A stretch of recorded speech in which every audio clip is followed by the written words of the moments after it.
Oshika, thank you so much for being so strong in sharing your story with us today. Thank you so much for having me and giving me the opportunity to talk to you about the topic which is so close to my heart and I'm super passionate about. So I I'm know. just delighted to be here. Amazing. Let's start with hearing about your story, because I think it's quite an extraordinary journey, and there's so much that we can all learn and take from it. Sure. I had a very unusual and a difficult childhood. My father was an alcoholic.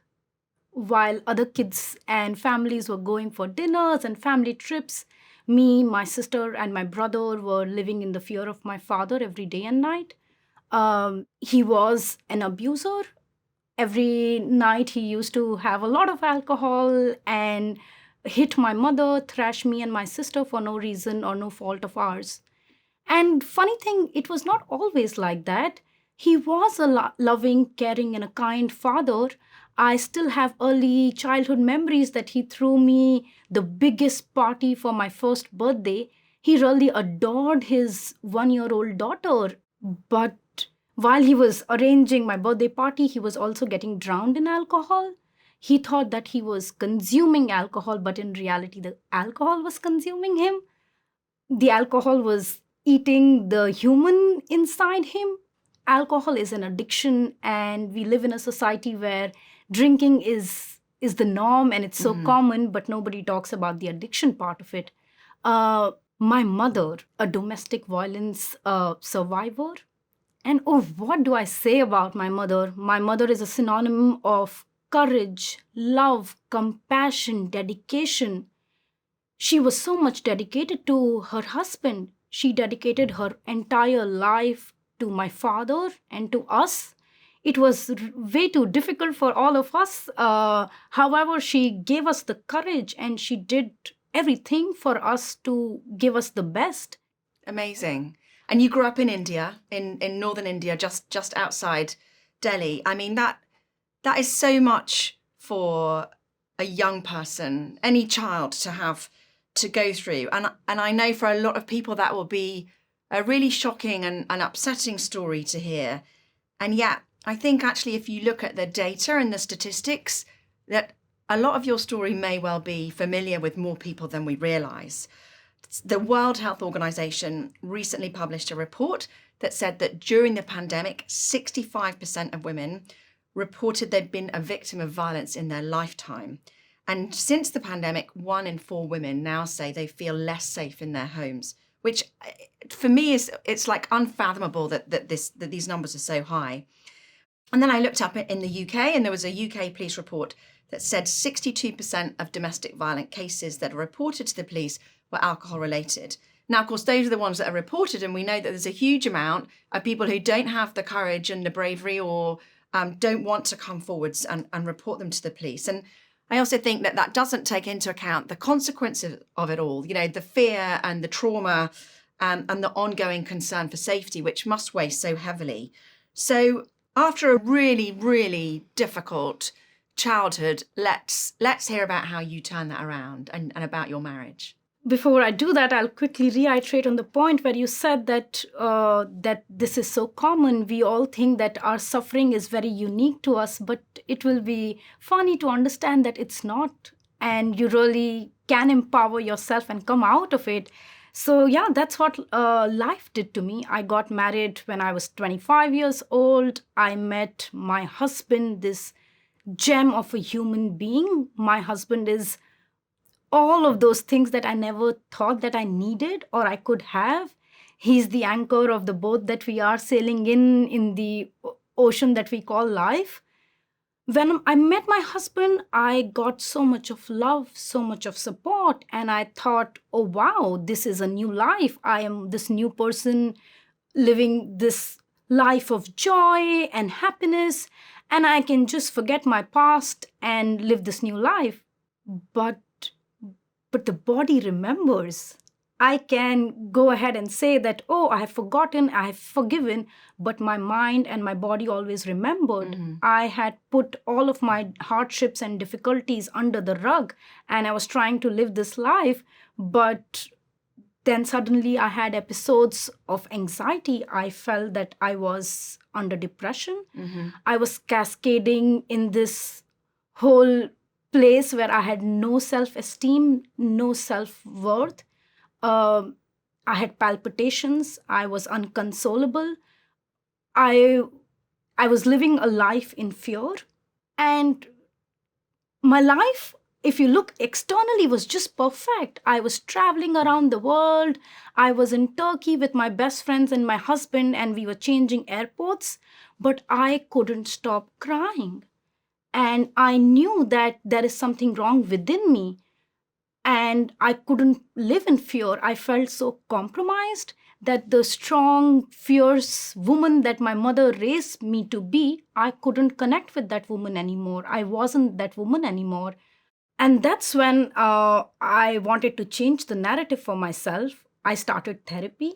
Uh, Therapy was another excruciating thing for me, because the memories that I thought that I forgotten, or the things that I've forgiven, were still popping out. So your therapist, your doctor, they are like your colleagues in your own mental health project. And therapy and healing is something which is way too personal. So yeah, I took the charge of my life. Therapy didn't work for me, but I created like a self-help plan for myself. I started meditating twice a day. I started journaling. I started doing a lot of yoga, and I started understanding my own behavior, my own triggers. I started analyzing why I was doing what I was doing. I understood that I was big time people pleaser. I had a lot of anger of my childhood still stored in my body.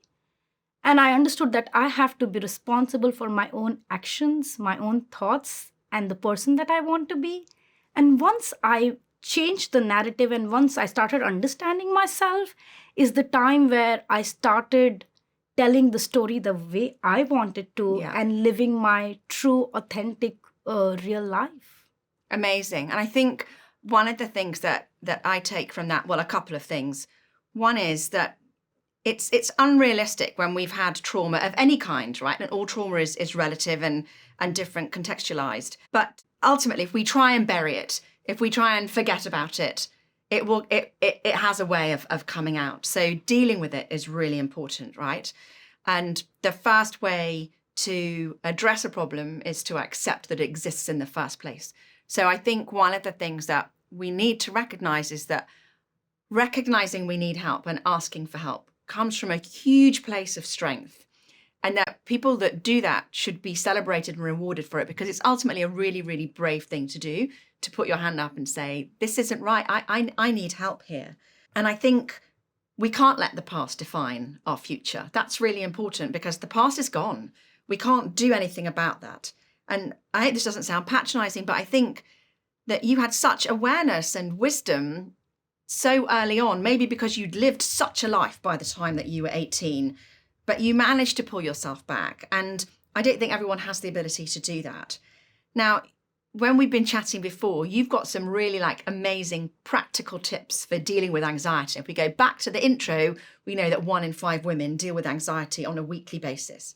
So I think what's really important is, what can we do? Like, what are some of the practical tips that you learned that other women who may be thinking, gosh, I need help, but I don't actually know what I can do about it? Sure. I had dealt with anxiety for a long time. If you feel that you are having palpitations or you're feeling very anxious, just take a ice tray or something cold and maybe put it on your wrist. It quickly disrupts the body's panic response and it will help you being calmer. Uh, Talk to a loved one. Don't judge yourself. Be kind towards yourself. You have gone through a lot, and this is just your body's response. And you will be able to heal yourself once you start loving yourself and being kind to yourself. And the third thing is that whatever anyone says, your mental health is the most important thing. Be It's more important than your job. It's more important than your relationships. It's about owning yourself and not being bogged down about what the society's norm is. Healing is a journey. So just love yourself. Amazing. I love that.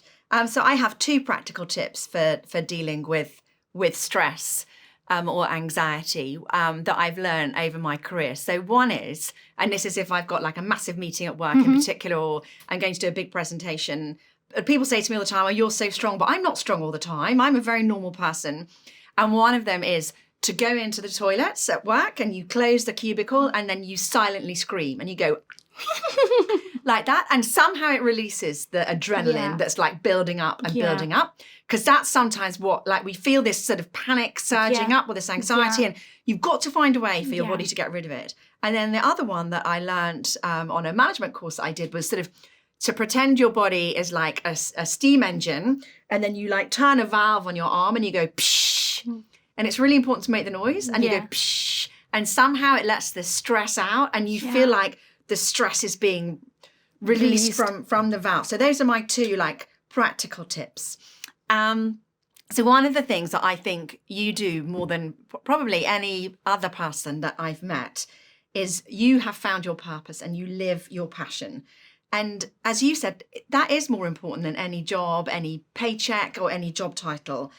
Yes, of course, it's important to be financially solvent because that gives us freedom of choice. But beyond that, knowing our values and knowing what we're doing, how that relates to that, I think is so critical.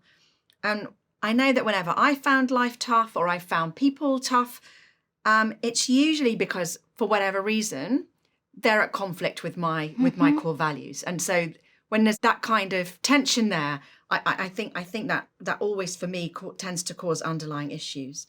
So we've got to do the work to find our purpose, which I think you did, and you did it way earlier in life than I ever managed to work it out. But also to acknowledge that our values and purpose can change over life, because what you want in your 20s isn't the same as your 30s, isn't the same as your 40s. And now I'm, starting my 50s. So let's quickly talk about the importance of living with intent. Because when we chatted before about that, I loved what you had to say. Living with intent, it's like a difficult one, to be honest. Life is a journey. As you said, like what you want at your 20s or what you want at your 30s is way too different. But when you start recognizing the soul that is inside you, you will feel that you will find your purpose. It's such a mystery that we are born in this vessel that we call this human body, and there are trillions of cells. There is something really interesting and mysterious about being a human being. You feel moved by love. You feel moved by a symphony that you have heard. You feel alive in nature. So once you go within and stop trying to change your external circumstances, you never have control over them. But what I have learned, that I have control over my own feelings and what actions I take. A lot of these gurus tell you that, manifest your life or try and vibrate at a higher level. Earlier, I was just reading those. It never made sense to me. But now when I started understanding myself and I know who I am one with the fabric of universe, and I know what I want to be and why I am here in this current lifetime. Oshika, I'm not really sure I've got the words to express just how much I admire you, but I hope you know there's a lot of love between us, and your wisdom is just such an inspiration to me. You are a role model for me, that's for sure. I think we can all learn from you, and I feel hugely optimistic about the future of the world, that there are people and young women leaders like you in it. Only the strong can be vulnerable, and you are definitely the living embodiment of that. So thank you for having the courage to share your story with us all today. Thank you so much for having me here. Lots of love and light to everyone who's listening, and lots of courage to everyone who is suffering. Yeah.